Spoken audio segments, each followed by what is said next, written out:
Laxman हाकेला damage करणं आणि OBC मध्ये फूट पाडणं हे कुटील कारस्थान गेल्या अनेक वर्षापासून या महाराष्ट्रात सुरू आहे. लक्ष्मण हाकेंच्या गाडीवर कधी दगड टाकली जातात, कधी महिलांना अंगावर सोडलं जातं, कधी डॅमेज केलं जातं, रात्री अपरात्री गाठून वाटेल ते आरोप केले जातात. पण लक्ष्मण हाके असल्या गोष्टींना भीक घालत नाही. उरला प्रश्न त्या व्हिडिओ संदर्भातला. तो व्हिडिओ काटछाट करून तो व्हायरल केलेला आहे समाज माध्यमावर. तो सलग जर व्हिडिओ असता तर मी सलग उत्तर दिलं असतं. अरे लक्ष्मण हाके कुणाच्याच बापाला भीत नाही.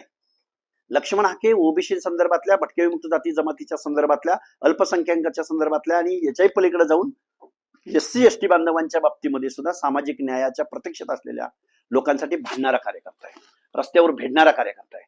अरे आमदार, खासदार, मंत्रीपद, राजकारण ह्या गोष्टींना भीक घालणारा कार्यकर्ता नाही, रस्त्यावर भेटणारा कार्यकर्ता आहे. लक्ष्मण हाकेला डॅमेज करायच्या भानगडीत पडू नका. हा माझा, हे जे काही कुटील कारस्थान आणि चिल्लर चाळे करणारी लोक आहेत ना, त्यांना माझा इशारा आहे.